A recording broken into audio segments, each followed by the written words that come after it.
The goal was late, but not late by recent standards. Saints making it 8 games unbeaten for the first time in 10 years. 2-1 the final score against West Brom. Glen, when we previewed this one, we said it was going to be one of the tougher tests, and so it proved to be, really.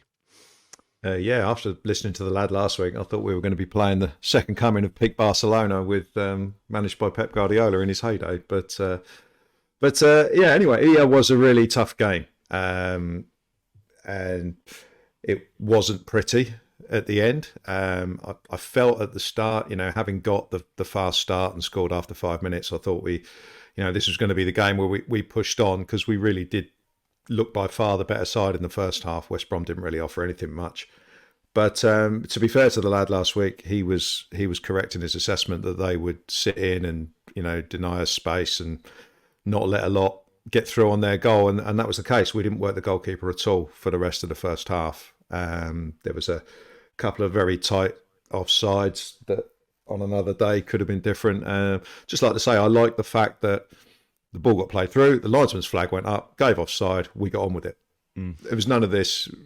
Could have played, he could have gone on, stuck the ball in the net, and last year we'd have been waiting 20 minutes for it to be disallowed. So it was quite nice from that point of view that there was no drama, and we just got on with it. The only other thing that's worth mentioning really about the first half was what looked like a very blatant shirt pull on Mason Holgate when he went up for a corner. That was the only real sort of like thing I was sort of vaguely complaining about at half time. Second half started, not a lot happened really, and then the small bone injury happened, and he made what was, I thought, a bit of a brave substitution to make at the time, bringing on Ryan Fraser. I thought, bearing in mind we were still winning, Shea Charles would have been the obvious one, but brought on Fraser. We kind of dropped Stuart Armstrong a little bit deeper, and West Brom kind of took over at that point, and scored their goal, whilst we were trying to make subs to probably correct what was going on.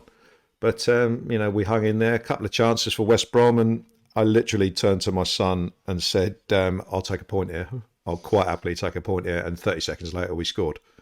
So it was interesting the way that played out. It's just Adam Armstrong doing Adam Armstrong things, in that he hasn't done very much at all in the game, but he pops up and scores a goal. It reminded me very much of the QPR game earlier on in the season, where we were ahead in that one. They pegged us back. We weren't great, but we got over the line at the end with a late-ish goal, sort of 80 minutes in that game as well. Again, Adam Armstrong scoring. So, it was one of those ones where it wasn't brilliant. I don't think West Brom are going to make it that sort of game. It was never going to be a brilliant performance up against them. Tough team to beat. And I think we rode our luck a little bit, but got there in the end, and that's all you want at the end of the day. Not a game that will live long in the memory, I don't think. But yeah, 3 points and on to the next. 3 more points, yeah. Steve, you kind of felt that West Brom worked us out a bit, didn't you? Just before the interval, and then they kind of grew into the game, and that second half was a very different story. Yeah, I think the 5-10 minutes before half time, you could kind of sense the wind was changing a little bit, and they were showing a little bit more intent, and also they kind of figured out how to get around our midfield, which I think was always going to be the key in games like this. They found themselves with an extraordinary amount of space in the middle at times. And I think it was Holgate that got that flick header on the shot just before half time, where if they'd gone in 1-1, having not really offered a great deal, then I think we'd have probably been a little bit more concerned. But then you come out the second half, and we actually weathered the sort of usual worry point of the first 15 minutes quite well. I don't think they created anything in that period. But then, as Glenn said, Smallbone goes down with an injury, and all of a sudden we kind of lose our shape a little bit for a while. Gives them a lot of space down the flank. In fairness, that was a brilliant cross for the goal. And they, I mean, let's be fair. They also get a hell of a lot of luck where the ball hits the bar and comes down right at the feet of of the centre back who's just following it in. I mean, let's also look at. I mean, that if that had been us last season, whoever was running onto that would have trod on the ball and it would have gone out for a goal kick. Such was the way our luck was going. So, yeah, Jay I mean, Adams, you mean? Yeah, well, someone would have done it. It's I mean, it's just one of those where he's basically trod on the ball and it's gone in the right. It just happens to have gone in the right direction. But from there, we looked ropey for probably another 5 or 10 minutes. It is indicative that we still have these sort of 10-15 minute spells in us. The fact that we've kind of shifted it back 15 minutes is handy. But another half an hour to go. Yeah. But then we kind of got re-established a little bit of a grip, and although the goal did kind of come out of not much, we'd applied a bit of pressure, but not really forced them into any sort of real last ditch defending, and yeah, just a fairly bog standard cross into the box, little bit of a flick on, and not quite sure how Adam Armstrong's got that much space at the far post, and a good finish. And then it's kind of backs against the walls, really. We're trying to play on the break, but not quite making the right decisions, which invited them back onto us. But in fairness, and despite obviously a little bit of a makeshift defence with Bednarek's suspension, we held out, and I thought Holgate was excellent. Harwood Bellis took on the role of the organiser and was absolutely fine. It wasn't the issue that we thought it might be. And Bazunu pulled off another great save at the end. Not sure he knew too much about it, but you've got to get yourself in the position, and he did that. And you kind of, I think, in those circumstances, you make your own luck a little bit. Yeah. Alfie, I think he described it as a slightly different way to win after. How would you sum up that game yesterday? What were your thoughts? Well, I think up until the winning goal, I'd have said that the performance was pretty poor, to be honest. I think the first half, I actually felt quite comfortable. We were speaking in the press conference room at half time with a couple of the guys working, and they were sensing that sort of nerve, sensing the wind change, like Steve said. I felt pretty comfortable. I felt that the first half was relatively under control, but the game was won in the end by a defence of the box rather than a domination of the pitch or anything like that. There were so many more balls into the box than Saints would have been used to this season, and like I say, Harwood Bellis and Holgate did stand up to that test. So I think that people like Flynn Downs, Carl Walker-Peters, James Bree, while they might not have done anything wrong individually, I didn't think it was their best game as a team because the box just wasn't defended at all. There were so many entries into the final third. But what I will say is, Holgate obviously stepped up to the task, as you've said. Russell Martin said at the end of the game that he's going to have to be ready for his next chance now. So I think that the implication is Jan Bednarek will slide back into that team. That'll probably be the one change again next time out. But it's nice to know that he's there and that option is available. And I suppose maybe it takes a little bit of pressure off Jack Stevens as well. And also, obviously, Ross Stewart coming back was a nice moment as well. Didn't have to do much, wasn't asked to do much, but I thought he looked sharp, looked lean. I think Ryan Fraser was probably aiming for him with that winning cross as well. And like Steve said, I don't know whether it's got a touch or not, but it was his contest that was edging the ball across to Armour. And there's going to be a training game during the 2 weeks break as well. So Ross Stewart will play hopefully 45, 60, 90 minutes in a training game, and then he should be ready for Huddersfield when we come back. That's good to hear. It was good to see him get on the pitch, Glenn, and it kind of gave the crowd a lift as well, didn't it? It was that moment when he came on and everyone was like, okay, I'm not sure he's going to be playing out wide on the right week in, week out, but it just gave everybody in the stadium that boost, and he looked all right, a couple of nice touches. Yeah, I don't really know too much about him. I mean, we know he's not your archetypal big lad up front who you hit with long balls and he holds it up. We know that he runs in behind and stuff like that. And when he got shifted out to the right wing, because I guess it was either him or Che Adams that had to go out there, you could see why Stewart was the man who went out there, because he is obviously quite quick. There was one he was playing it very conservatively. He wasn't sort of like pressing when West Brom had the ball. He was, making sure he was in position just in front of Kyle and, doing what he had to do. There was one bit where he did get caught forward and he absolutely hammered back to sort of slide into a tackle. So yeah, he worked I think you're right. It did lift the crowd. I think because, everyone's hoping that this is the guy who's going to turn us from a very good team into an excellent team in the context of this division. And just to see him on the pitch gives everybody a lift. I mean, it's a while ago, obviously, but when you sign an injured player, that's the way it is. But to get we're getting a new signing in November, which will hopefully give us a bit of an edge going into the Christmas games, and it can only help. And it was enough of a cameo, I think, to certainly to get me very interested in when he plays his proper position. I'm sure it'll be from the bench to start with, but I imagine the next time he comes on, it'll be as a central striker, and hopefully we'll see a glimpse of the player that we think we've got. I was going to just ask Steve, do you think, are we any further forward in knowing where he's going to come into that side and who he's going to replace, or are we going to have to change the shape of things up front? I think ultimately he will play through the middle, whether that's on his own or with somebody else. I mean, I guess we'll find out over time. I think the way that we've kind of almost stumbled upon the midfield combination that we've got now, if those three, I mean, obviously Smallbone picked up a knock yesterday, we don't know how serious that is, but if those three become kind of the regular fixture, with Shay Charles swapping in and out as and when, sort of with the sort of fitness side of things mid-game, then you've only got 3 attacking positions.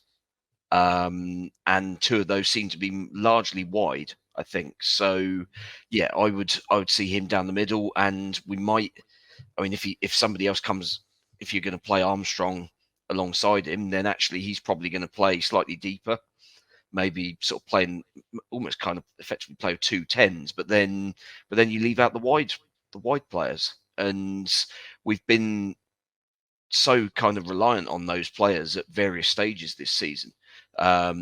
Obviously, the winning goal yesterday came from a cross from one of those wingers. Fraser's obviously popped up with 2 crucial goals coming off the bench in that position as well. Sulemana has been kind of, I mean, he's been, for the first hour of games, he's been involved and then tails off, but has been a key player for us because he occupies so many defenders. Just gives us space elsewhere on the pitch. So I don't think I can see a situation where we're playing with 2 out and out strikers, just because we give up so much elsewhere on the pitch that we're good at. And still conceding the goal again, Alfie, I think I read yesterday we've had 1 clean sheet in our past 29 home games. So it means that there is still something to work on going into that international break, and it's still, there is just that rick that we've got at the back that the clean sheets are few and far between. Yeah, I mean, I think the people that would be most annoyed about that would be obviously Gavin Bazunu in the centre half. So we knew that going into the game. We haven't learnt anything new from that. We know that they're going to be goal shipped.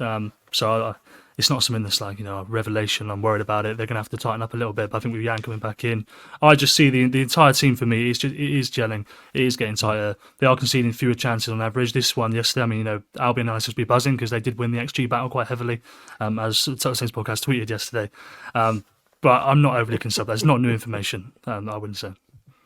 And the other thing, Glenn, I mean, 4th place, just going into the international break, I think like a point behind Leeds, Leicester dropping some points. You would think that Ipswich maybe don't have the squad to go the distance. I don't know enough about them, to be fair, but we've got some good options and a good squad. And where we were when we had those 4 defeats, you kind of go, we're in a really good place going into this international break now. Yeah, we are. But if you want to, I think we've probably changed our focus. I mean, after the 4 defeats, we were probably like, okay, playoffs at best. And now we're out 8 games along. You're at the stage where you're thinking, well, why not? I think it's really funny that Leicester have lost a couple of games, and they're if you look at Leicester on social media, they're beginning to get a little bit tetchy, which is just really funny because they're the closest to the Man United of the Championship. Thinking they're brilliant, but they're not really. So yeah, why not? You would hope Ipswich would not last the course, given that they've just come up from League One, but we did that. 10 years ago, whatever it was. Yeah, we stayed up the top the whole season, so they'll be thinking, why can't they do that? So it's, I don't look too much at the league table. I'm more concerned at the moment with us keeping this run going. But having lost 4 games in a row, I don't know how many you can realistically lose. Probably only lose 2 or 3 more. Yeah, well, in an If you average championship season, I've done the maths. It's about 8 or 9 games you can lose and still go up on an average season. what automatically? Yeah, Yeah. So so there's not too much. We've given ourselves not too much margin for error given that. So we have to keep the run going, and that's one of the reasons why I thought even if we got a point yesterday, that still would have been good enough. And the fact that Leeds are 1 point ahead of us now, and it might have been 3 if we'd drawn, then it doesn't really matter. We've just got to try and outlast these teams, and the way the managers sort of making decisions at the moment, and the way the squad players like Ryan Fraser, Mason Holgate are coming in and affecting games, you've got to think we've got a chance of keeping it going. And then you've got Ross Stewart to come in, so it's all positive. And you've got January as well, with and you'd think that we would have a bit of money to spend. I guess we'll talk about it closer to the time, but where would we need to strengthen to give us a better opportunity of actually making the automatic places. But interesting times, and the league table, if you want to look at it, looks decent at the moment. But I'm more interested in the fact that we're keeping this run going, and even though they are mostly narrow wins, we are finding ways to get over the line. Mason Holgate was announced as the man of the match in the stadium. We mentioned him a bit earlier on as well. Obviously, a contender for the TSP Player of the Week. Anybody else that has stood out for you this week, Steve? Anyone else? Any other names you want to chuck into the mix? Harwood-Bellis was very good defensively as well. Midfield, I think kind of everybody contributed. I don't think there was anybody who was bad, and yet actually I don't think anybody stood out as being particularly brilliant either. Everyone, it was kind of a 7 out of 10 performance from everyone in that position. I want to kind of say on Holgate, and the whole concept of us announcing man the match before full time when we're winning by 1.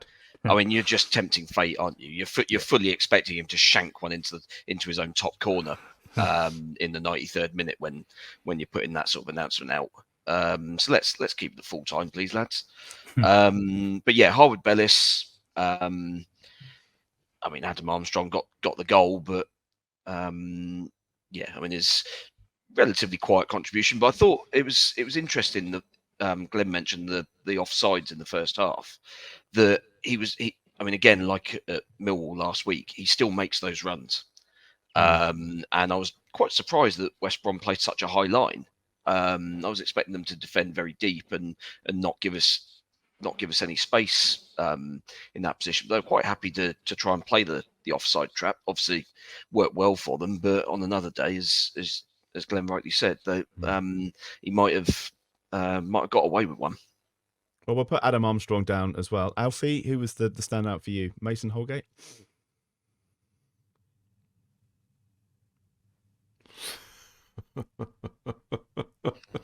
That's gone well. Gremlins. He's either thinking about it really hard or he's buffering. This is going to be the best answer ever to one of our questions. Let's get yours then, Glenn. Who would you say? I would have said Taylor Harwood-Bellis as well, mainly because he stepped up to the leadership role at the in the centre of defence, and he adjusted and played the left side, which is where Bednarek's been playing. So Harwood-Bellis has been playing on the right primarily, but I think it was a good thing to put Holgate in a position where he sort of obviously feels most natural. What I liked about Holgate as well, he's obviously a bit of a wind-up merchant. You pick it up from social media that he's got a lot to say for himself. He's obviously very confident. You've seen him with the yellow hair and the silly coloured boots and all that stuff. So he's obviously not short of confidence, and he seems to be a bit of a lightning rod for winding up opposition players as well. Which is all. It worked out for him yesterday. It didn't work out so well the game at Preston, where he got in a fight with the centre forward who then scored and made him look a bit of a mug. But no, I was impressed with Holgate, but I think Holgate was allowed to play well by Harwood-Bellis being prepared to lead the defence and step across the left-hand side. Okay. So, could be a two-horse race then. We'll get that poll online.